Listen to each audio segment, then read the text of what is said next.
The story of the Pacific War begins not with the deafening roar of bombers, but with the quiet, rhythmic churn of industry and the desperate need for a singular black liquid, oil.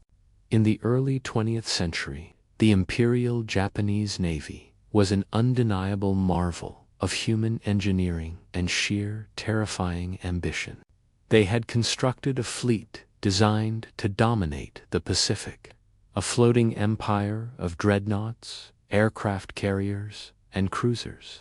But beneath the polished guns and the immaculate white uniforms of its admirals, this terrifying war machine harbored a fatal, invisible weakness. They were titans of steel, but they were entirely at the mercy of petroleum. And the bitterest irony of all was that the very lifeblood of the Japanese Empire was controlled by the nation. They would soon call their greatest enemy the United States of America. To understand the tragic, inevitable march toward Pearl Harbor, one must first strip away the myth of sudden, unprovoked madness. Wars of this magnitude do not ignite in a vacuum. They are the explosive result of years of suffocating pressure. For Japan, that pressure was geographical. As an island nation undergoing a rapid, ferocious industrial revolution, Japan was a powerhouse with almost no internal power. They possessed virtually no domestic oil reserves, no iron ore, no rubber, and no coal to feed their bustling factories, to heat their homes, and most importantly, to fuel their military. They had to look outward. And looking outward in the 1930s meant conquest. When the Japanese war machine tore into Manchuria in 1931 and later, mainland China, they were chasing the resources they believed were their divine right. But modern war is an engine with an insatiable appetite. Every tank rolling across the Chinese plains, every Zero fighter soaring through the skies, and every battleship patrolling the coast burned through hundreds of thousands of barrels of fuel. The statistics of the era are staggering. By the late 1930s, 80% of Japan's petroleum was imported directly from the United States. The Empire of the Sun was entirely tethered to the oil fields of California and Texas. Washington held the leash, and Tokyo knew it. In Washington, D.C., President Franklin Delano Roosevelt watched the smoke rising from Asia with mounting dread. America was entrenched in a stubborn isolationism, recovering from the Great Depression and desperate to avoid another global bloodbath. However, FDR understood geopolitics. He knew that if Japan conquered Asia, the balance of global power would tilt disastrously. FDR could not fire bullets at the Japanese, but he had a weapon far more devastating than artillery. He had the American economy and resource dominance. The diplomatic chess match began quietly. It wasn't a sudden severing of ties, but a slow, methodical tightening of a noose. Roosevelt began implementing moral embargoes, urging American aircraft manufacturers not to sell to Japan. But moral embargoes are fragile things against the iron will of an expanding empire. Japan ignored Washington's protests and pushed deeper into China, committing atrocities that horrified the Western world. The turning point came in 1939 when the United States abruptly terminated the 1911 Treaty of Commerce and Navigation with Japan.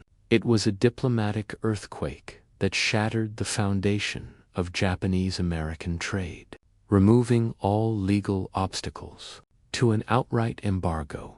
Panic began to ripple through the halls of the Imperial Palace and the war rooms of Tokyo. The moderate, Voices in the Japanese government warned that antagonizing the Americans would lead to national suicide.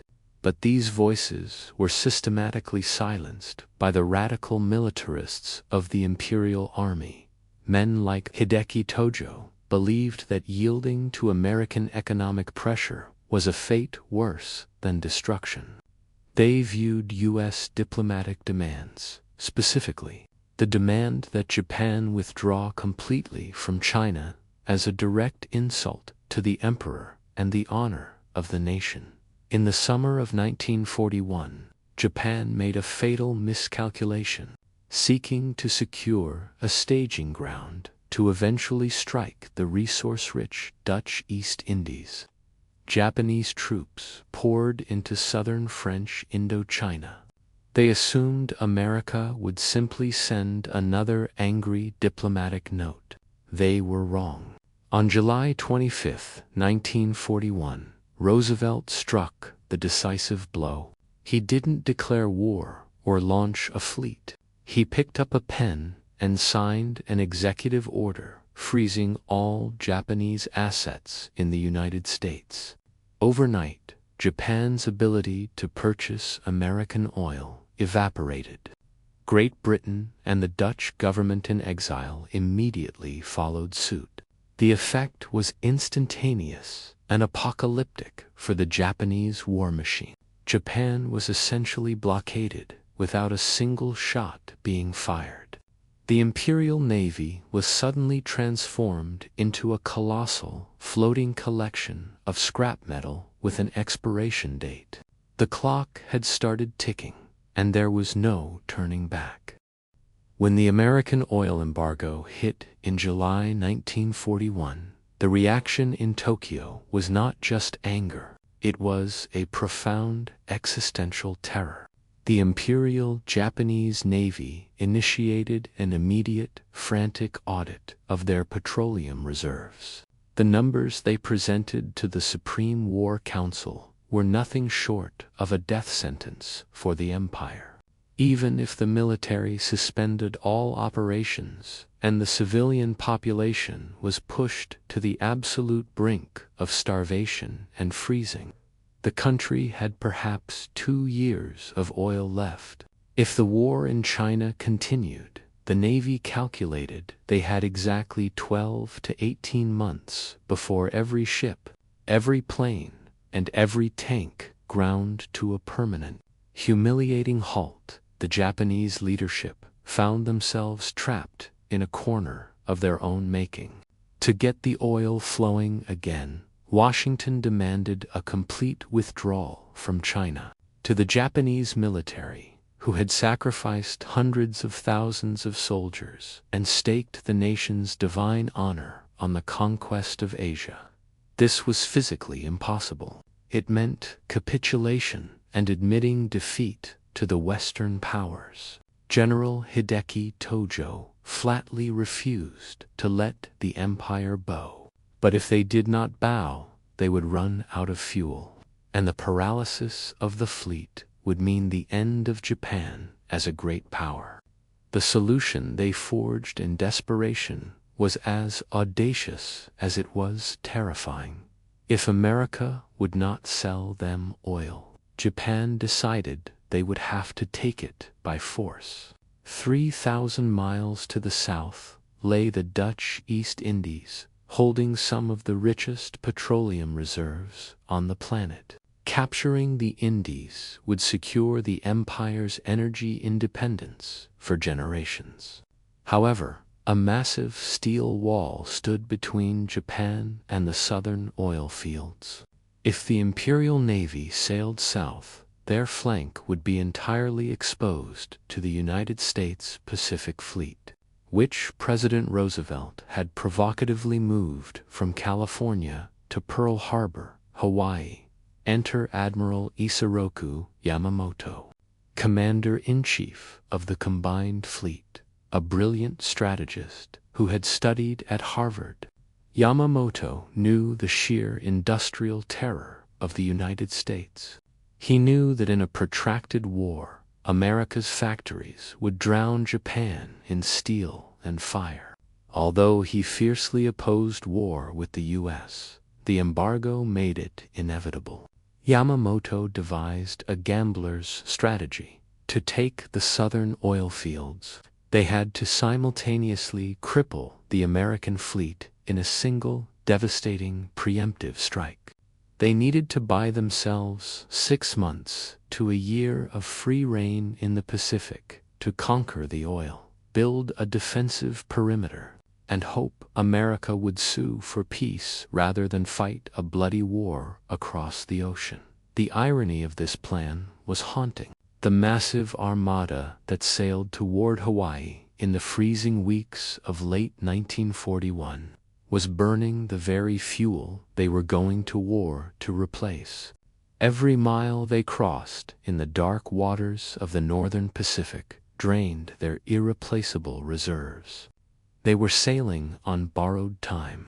The pilots who prepared for the strike knew that the survival of their nation rested entirely on the black gold hidden in the South. The attack on Pearl Harbor was not a first step of global domination. It was a desperate, thrashing attempt to break a stranglehold. When the bombs finally rained down on the sleepy Sunday morning of December 7th, 1941, the world changed forever. The physical destruction was catastrophic. Battleships capsized, thousands of American sailors perished, and the pride of the U.S. Navy was left burning in the shallow waters of Oahu in Tokyo. The militarists cheered and immediately launched their simultaneous invasions of the Philippines, Malaya, and the Dutch East Indies. Within months, the Japanese captured the southern oil fields. For a brief, shining moment, it seemed the gamble had paid off, and the empire had its fuel. But Yamamoto's darkest fears were entirely realized. The attack did not demoralize the Americans. It awakened a sleeping giant and filled it with a terrible resolve. The United States did not sue for peace. Instead, the ultimate weapon of the oil war was unleashed: American industry. For every ship Japan sank, American shipyards built 10 more. Soon, American submarines prowled the Pacific, turning their torpedoes on the very oil tankers Japan desperately needed to bring the fuel from the conquered Indies back to the home islands. By 1944, the American submarine blockade was so effective that the oil of the Dutch East Indies might as well have been on the moon. The Imperial Japanese Navy, the fleet that had terrorized the Pacific, was paralyzed. Battleships like the mighty Yamato were reduced to floating anti-aircraft batteries, eventually sent on suicide missions with only enough fuel for a one-way trip. The oil war had come full circle. America's initial resource dominance had forced Japan into a desperate corner, and America's ultimate industrial might had locked them in it.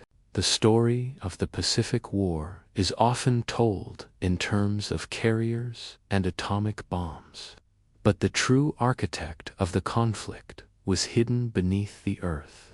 The United States wielded oil as a weapon long before the first shot was fired, proving that the nation that controls energy controls destiny. Japan sought to conquer the world, to fuel its military, but in the end, it was a lack of fuel that burned their empire to ash.